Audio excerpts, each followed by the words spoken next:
Uh, Selamat malam semuanya. Malam. Ya, assalamualaikum warahmatullahi wabarakatuh. Kuliah untuk Semetika Desain kelas gabungan pagi sore, ya, di jam keempat, Senin 6 April 2020. Baik, ya. Oke, silakan presentasikan tugas yang diberikan. Mau maju duluan? Siapa? Faris. Ya. Oke, silakan.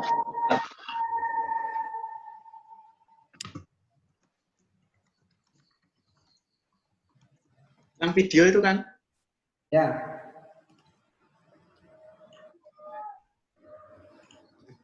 Nggak kamu bikin presentasinya? Enggak. Oh. Langsung video. Langsung videonya saja. Ya coba. Nah, kan itu yang sebagian video Pak, bukan gambar. Yang gambar cuma satu. Oh, baik. Baik, coba. Ya, punya kamu gimana? Silakan, buka. Bentar.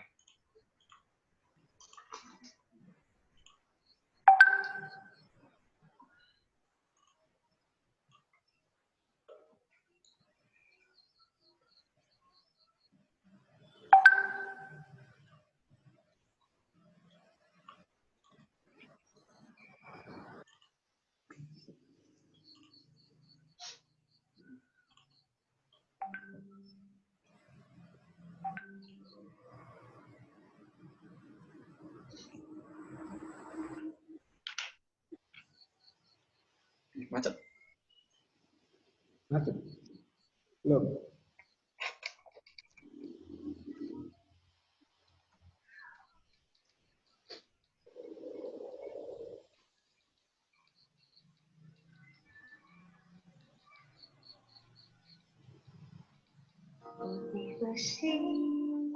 Berseri aroma yang memingkar, bahan yang sempurna, tabung terasa Salah.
Mana lagi selain dimeti, Sampai jaya kawan istimewa.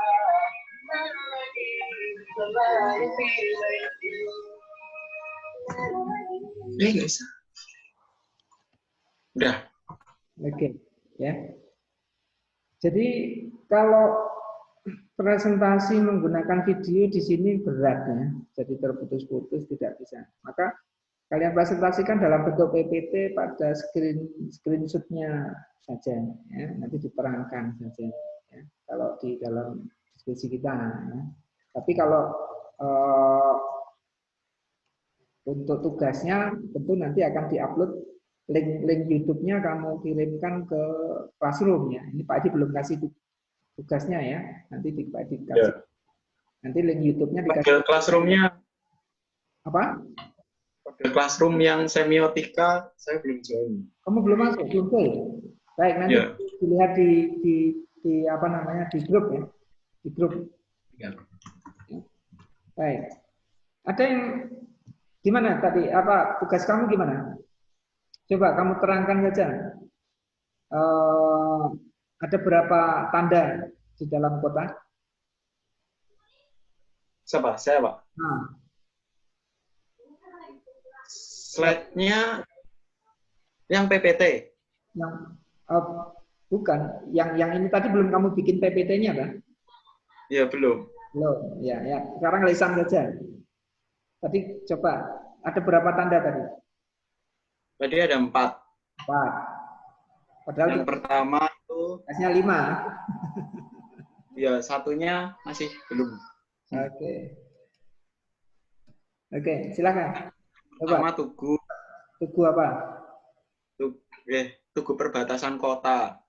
Nah, Yaitu makna denotatifnya sebuah bangunan yang berada di perbatasan kota antara kota satu dengan kota yang lainnya. Biasanya terbuat dari batu atau semen. Dan juga terdapat logo kota tersebut. Terus makna konotatifnya, tugu tersebut ditandakan sebagai batas antara kota satu dengan yang lainnya. Agar para pengguna jalan tahu bahwa batas kota tersebut sudah memasuki wilayah yang baru. Terus yang kedua, nah, itu tadi bentuknya apa? kayak gapura gitu tugunya. Gapura. Gapura itu maknanya apa dong? Tahu nggak kamu? Kemegahan. Bukan. Dia Tapi terkait dengan apa? batas kota nggak megah. Gerbang pintu Iya. masuk. Nah, jadi dia gapura. Gapura itu kan sebagai penanda masuk, pintu masuknya suatu wilayah. Kalau rumah itu ada pintunya, ya, ada pintunya. Nah, kalau ini suatu wilayah, pintunya apa? Yaitu tadi gerbang kota. Anda telah memasuki suatu wilayah kota Salatiga. Selamat datang. Nah, itu sebagai sambutan selamat datang. Ucapan selamat datang dari kota kepada orang-orang yang memasuki wilayah kota Salatiga.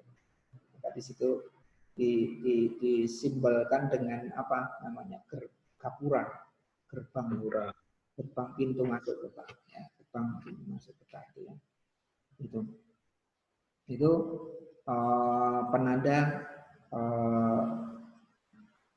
masuk batas wilayah awal masuk sebuah wilayah. Kalau di situ kan kota Salatiga ya. Jadi itu sebenarnya bisa memaknakan satu bentuk keramahan, ya, keramahan kota untuk menyambut kedatangan para pelancong, para mereka yang melakukan perjalanan untuk memasuki wilayah kota Salatiga, gerbang. Baik ya. Nanti dibikinkan PPT-nya ya, Pak Edi, Ya. apa yang lainnya. Oke, silakan yang belum mengajukan. Siapa yang mau mengajukan? Safi? Saya boleh Pak, boleh Pak. Ya, Tapi saya ini Pak, bentuk apa? keterbatasan ini Pak. Jadi saya Pak masih pakai handphone.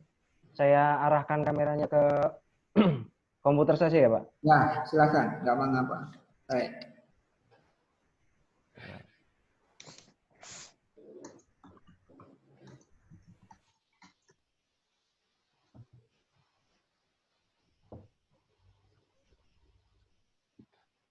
Jadi di presentasi kali ini saya akan mempresentasikan tentang tanda gestur tangan. Ini PPT-nya. Dan yang pertama yaitu V. dengan makna denotasi menaikkan tangan ke atas, mengangkat jari telunjuk dan jari tengah, kemudian merenggangkan. Nah, di jari ini makna konotasinya itu gestur jari yang mirip huruf V di zaman sekarang dikenal punya arti peace atau damai. Atau juga bisa dimaknai dengan berjanji tidak akan mengingkari. Kemudian yang kedua yaitu hang loose. Hang loose makna denotasinya mengangkat jempol dan kelingking secara bersamaan. Bentuknya seperti ini. Biasanya digoyang-goyangkan juga. Makna konotasinya,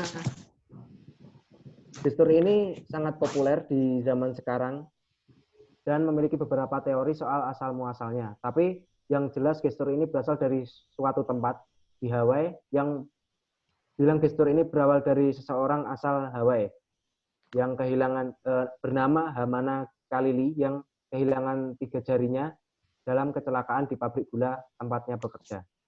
Namun ada juga yang berkata bahwa gestur ini pertama kali digunakan imigran dari Spanyol untuk menunjukkan simbol persahabatan dengan mengajak minum penduduk asli Hawaii. Dan ada pendapat lain bilang kalau gestur ini digunakan para pemburu paus sebagai sinyal ketika paus akan ditangkap. Kemudian yang ketiga, ini sering kita lakukan yaitu bersalaman ketika bertemu orang. Dan mungkin pada saat ini dianjurkan untuk tidak bersalaman terlebih dahulu karena masih ada virus corona dan dianjurkan untuk physical distancing. Untuk makna denotasinya itu bersalaman dengan orang lain kemudian mengayunkannya. Makna konotasinya, gestur bersalaman pertama kali digunakan ketika zaman Yunani kuno. Bersalaman dilakukan pada zaman dulu untuk memastikan bahwa dua orang yang bertemu dipastikan tidak membawa senjata. Ketika dua tangan bersentuhan, itu bisa dijadikan bukti bahwa tangan dari kedua belah pihak tak menggenggam barang apapun. Menggoyangkan tangan juga berguna untuk memastikan tidak ada senjata di lengan baju kedua orang yang bersalaman. Untuk bersalaman ini juga udah sering kita lakukan. Kemudian yang keberapa? Yang berikutnya yaitu fist bump. Fist bump berbentuk seperti ini, mengepalkan kepala, mengepalkan tangan dan menyentuhkan dengan lawannya. Bertemunya kepalan tangan antara dua orang. Makna denotasinya. Untuk makna konotasinya, siapa yang suka fist bump atau mungkin langsung saja, fist bump memang pertama kali digunakan dalam olahraga tinju profesi membuka sebelum pertandingan berlangsung. Nah, fist bump ini juga sering saya lakukan saat ini untuk mengantisipasi tidak bertemunya telapak tangan kepada orang lain ketika bersalaman untuk mengantisipasi tersebarnya virus corona. Kemudian yaitu tanda tanduk atau yang sering kita sebut itu metal seperti ini. Makna denotasinya itu menaikkan jari telunjuk dan jari kelingking, kemudian jempol menahan jari tengah dan jari manis. Jadi seperti ini, ditahan pakai jempol. Seperti ini tandanya. Untuk makna konotasinya, tanda tanduk atau yang biasa disebut salam metal ini memang pertama kali digunakan untuk melambangkan tanduk kambing yang merupakan ikon Satan pada zaman dulu. Ronnie James Dio yang juga merupakan vokalis Black Sabbath adalah orang yang membuat gestur tangan ini jadi terkenal dalam ranah musik heavy metal. Dan yang mengejutkannya, Ronnie terinspirasi menggunakan simbol tangan ini dari neneknya dari Italia yang merupakan penganut paham paganisme. Menurutnya, paham tersebut sangat cocok dengan ideologi yang dibawa Black Sabbath. Yang berikutnya adalah high five atau yang sering kita gunakan yaitu toss. Ini bentuknya seperti ini. Makna denotasinya mengangkat semua jari tangan, kemudian mengangkat tangannya ke atas seperti ini. Makna konotasinya Kejadiannya dimulai ketika pemain klub baseball LA Dodgers Dusty Baker melakukan home run yang ke-30.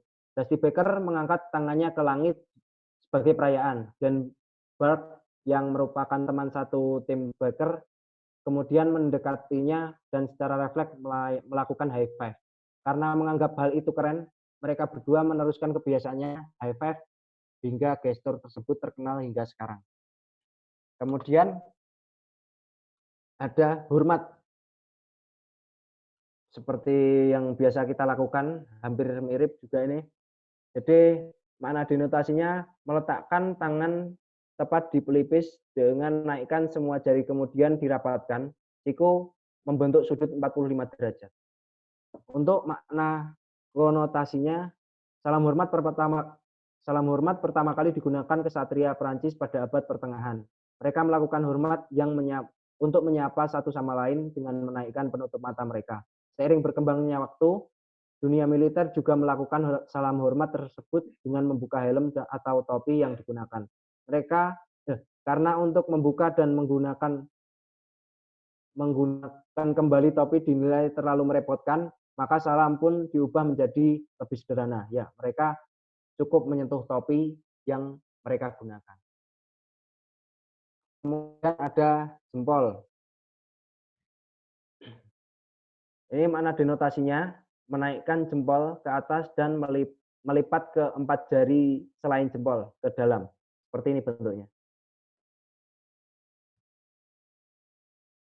Nah, ini juga ada 2 makna, nanti bisa diarahkan ke bawah dan arahkan ke atas. Di dalam makna konotasinya nanti ada penjelasannya. Jika sekarang mengacungkan jempol dianggap sebagai tanda penerimaan atau tanda suka, tapi awal penggunaannya sebenarnya agak menyeramkan. Pada saat zaman Romawi kuno, aksi gladiator masih menjadi hiburan utama masyarakat. Ketika para gladiator beradu dan salah satunya tumbang, gladiator yang menang akan memandang arah penonton. Apabila penonton mengacungkan jempol ke arah atas seperti ini, maka tandanya gladiator yang kalah akan diampuni nyawanya. Dan sebaliknya, jika jempolnya diacungkan ke bawah seperti ini, maka gladiator yang kalah harus dibunuh. Kemudian ada yang terakhir, yaitu ini yang berbanding terbalik dengan yang salam V seperti ini tadi. Ini makna denotasinya menyilangkan jari. Makna denotasinya menaikkan jari telunjuk dan jari tengah kemudian disilangkan. Bentuknya seperti ini. Siapa dulu yang langsung tanda jari menyilang ini dianggap bisa mengundang roh baik yang akan membuat kita beruntung dan juga menjauhkan roh jahat. Nah, mungkin hal ini juga akan berpengaruh ketika kita berada dalam suatu permasalahan, tapi itu untuk budaya tersendiri. Terus ini juga budaya yang lain juga mengatakan bahwa kalau janji sambil menyilangkan jarinya itu pertanda bahwa orang tersebut tidak akan menepati janjinya. Mungkin cukup sekian presentasi dari saya. Jika ada salah-salah, mohon maaf. Selamat malam. Ya, Pak. Seperti itu. Untuk videonya baru saya buat ini tadi, Pak. Ini belum dipotong-potong, jadi nanti tinggal saya masukkan sesuai keinginan, Pak. Ini untuk menceritakan sendiri gimana tanda-tanda gestur tangan tersebut. Oke, untuk mungkin cukup sekian. Ya, Pak. Videonya nanti saja. Iya, Pak. Nanti saja, Pak. Oke, terima kasih, Pak. Oke ya.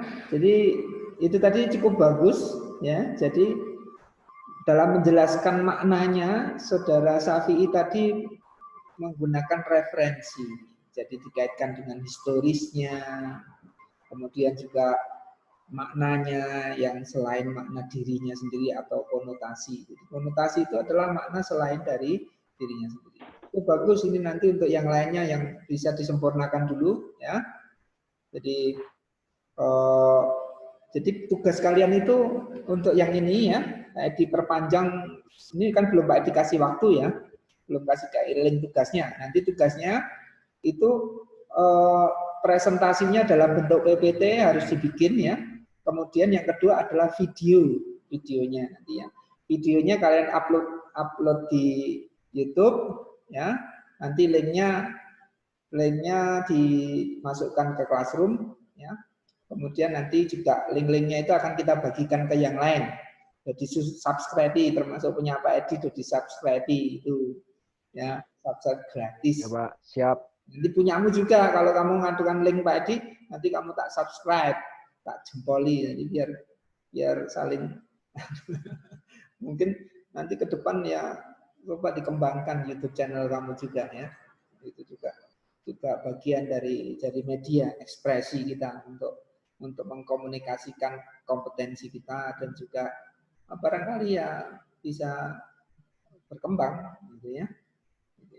Jadi coba tugasnya nanti dilihat di Classroom ya. Nanti Pak Edi sementara ini baru tugas 1, tugas 2 adalah membuat PPT-nya, kemudian videonya dan PPT-nya. Nanti tugas 3 adalah videonya ya. Jadi yang sudah maju Paris sama Safi'i.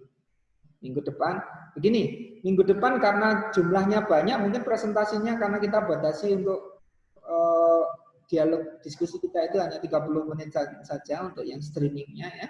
Selebihnya nanti kita komunikasi di Classroom ataupun di grup WA. Maka kelas pagi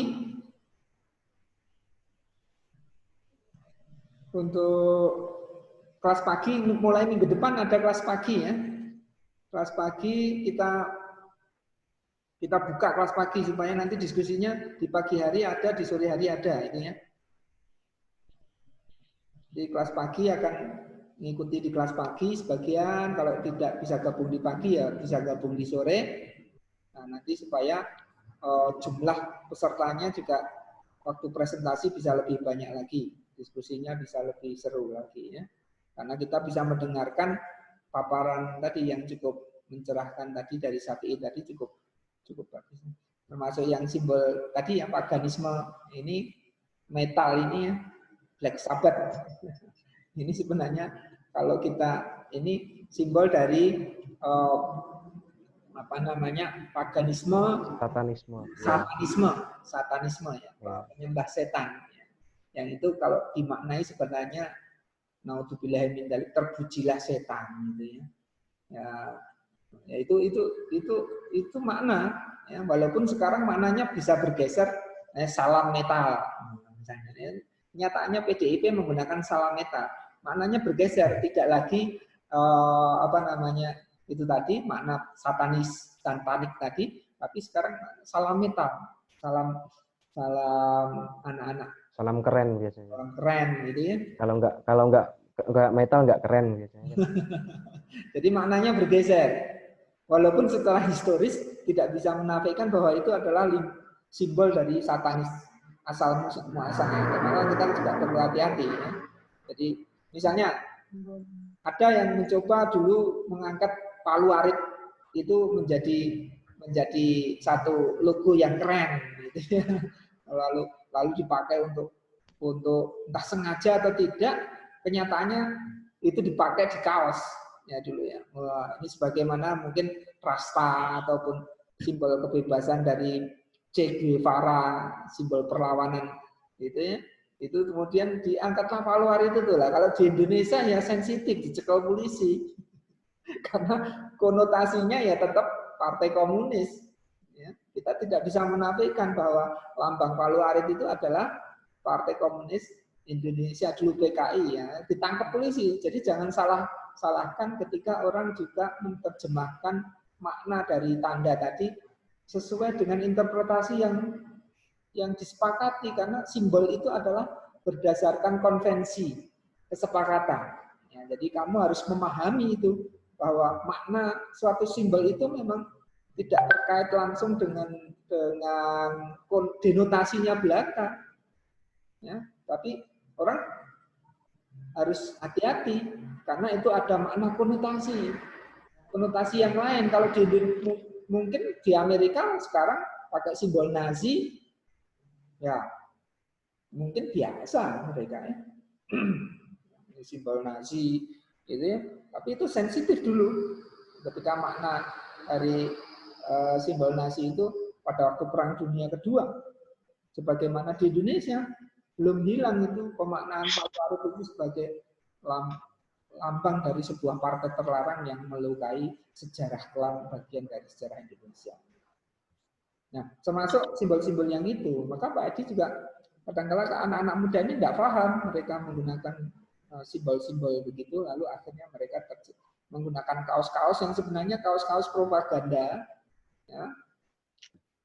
Nah, ini perlu tidak asal keren, tapi perlu memahami makna.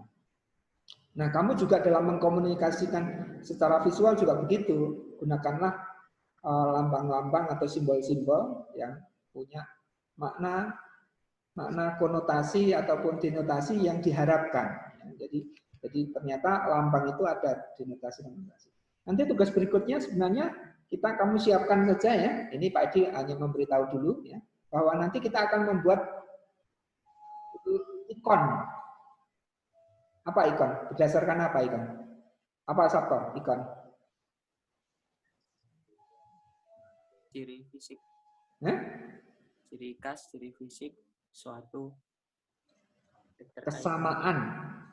kesamaan dari ciri fisiknya. Nah, yang terpenting itu adalah kesamaan antara tanda dan yang ditandainya. Nah, itu hubungannya apa? Adanya kesamaan fisikal misalnya ya. Gitu. Ikon printer ya printer gitu ya. Hanya demikian. Tugas kalian apa ya untuk pembuatan ikon ini untuk selanjutnya ya. Nanti juga akan ada pembuatan indeks. Ya. Apa indeks?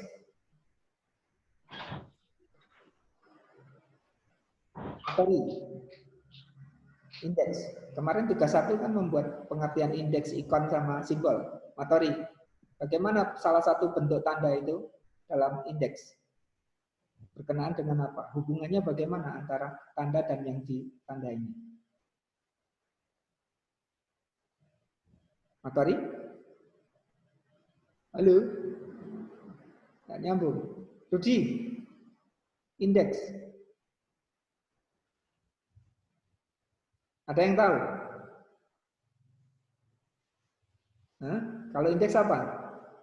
Kalau ikon kan hubungannya adalah kesamaan antara tanda dengan yang direpresentasikan atau yang ditandainya. Printer, ikonnya ya gambar printer. Kalau indeks apa indeks? Hubungannya? Indeks itu adalah keterkaitan. Akibat yang terkait akibat dari akibat dari sesuatu, misalnya jejak kaki, tangan kaki harimau itu menapak di tanah, lalu dia berjalan-jalan cerak, maka itu menjadi tanda indeks dari harimau.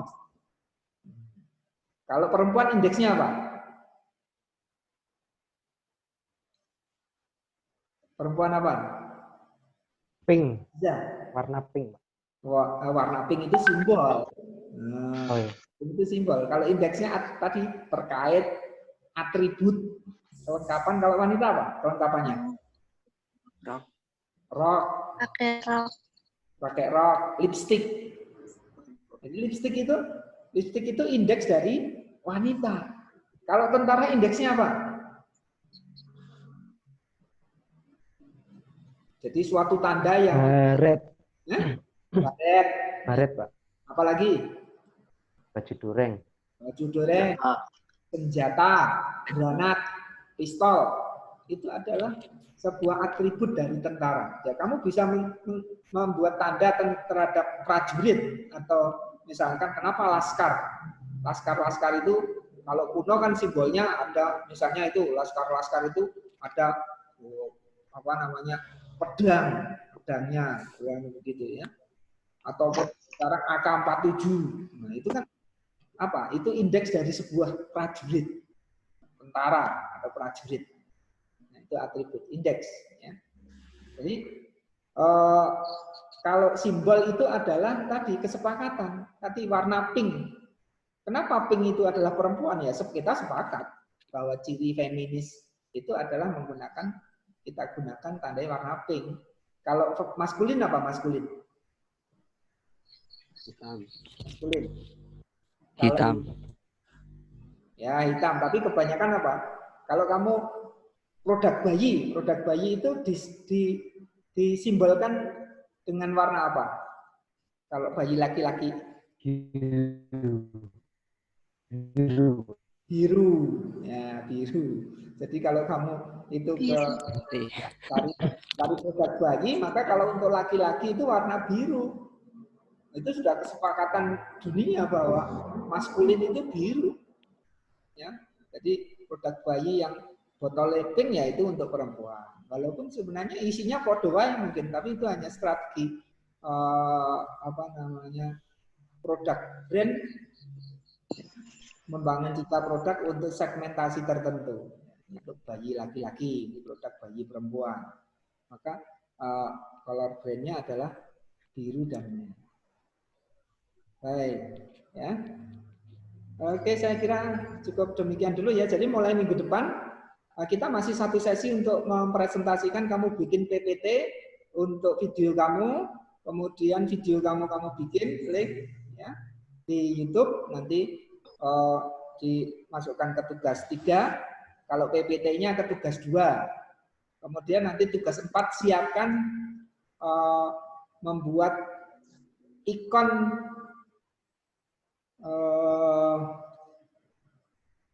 ikon yang berkenaan dengan corona. Nah, ya. Ikon-ikon yang berkenaan dengan corona. Kalau ikonnya dilarang merokok, ya, tapi sebenarnya tanda itu bisa gabungan antara simbol ya dengan ikon. Tapi sebenarnya kalau bandara kan gambar ikon pesawat terbang. Ya. Kalau di corona apa? Mungkin yang berkaitan dengan corona, misalnya orang masuk cuci tangan, pakai masker. Ya, terus apalagi jaga jarak. Nah, itu kan bisa diikonkan, dibikin ikon. Ya kan?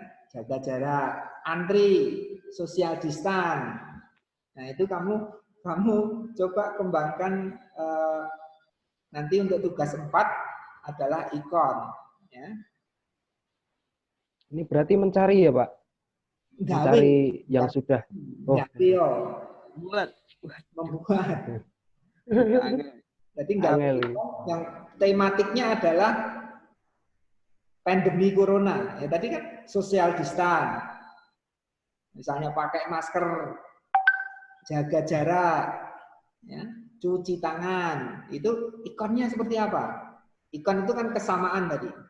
Nah, kamu anak grafis harus bisa bikin ikon. Ya, ini tugas 4 ya. Jadi tugas 1 kemarin istilah-istilah ya, istilah-istilah. Tugas 2 apa? Presentasi PPT dari 5 tanda yang ditugaskan. Tugas 3 video. Nah, tugas 4 ikon. Ya, ikon. Ini sudah mencapai tugas 4 ya. Nah, ini tidak terasa kita sudah mencapai tugas 4. Nanti dibikin ya ikonnya. Seperti Syafi'i tadi, jelaskan kenapa kok kamu menggambarkan ikonnya seperti itu. Kasih alasan, kasih literaturnya. Gitu ya. Jangan sekedar penjelasan singkat belaka, tapi coba dianalisa, diulas. Jadi ciri dari ikon adalah kesamaan tadi, tapi sumber referensinya dari kesamaan seperti apa dijelaskan. Mungkin diberikan gambar, misalnya. Kalau cuci tangan ya ada orang gambar cuci tangan, terus kamu dari ide itu kemudian digambarkan ikoniknya seperti apa. Jelas? Ada pertanyaan tugasnya? Jelas, Matori? Lewat video atau foto, Pak? Foto. Tugas keempat foto. Videonya cukup yang kemarin. Itu harus foto kita yang ngambil. Bukan, desain ya gambar no, desain. Desain kan gambar. Tapi referensinya pakai yang lain enggak apa-apa. Ya, tidak harus kita. Kita pun enggak apa-apa dong misalnya. Ya. Kita pun enggak apa-apa. Takut kena corona. Ya karo adik. Takut kena corona. Kalau adikmu misalnya kamu sendiri cuci tangan, kan? Kamu sendiri bisa ngapain orang lain? Adikmu kan cuci tangan, kamu foto dibikin referensinya dari situ dibikin ikon. Social distance, jaga jarak 1 meter. Kamu sama adikmu, ikon foto ke bapakmu.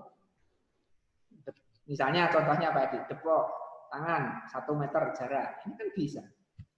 Jadi atau bisa kamu ngambil referensi dari internet ya enggak apa-apa. Ya. Kamu foto kamu sendiri, referensinya loh ya. Tapi kalau desainnya, ya desainnya adalah kamu bikin, karena ikon ini sifatnya vektor biasanya, gambar vektor ya. Kamu bikin dengan Corel Draw,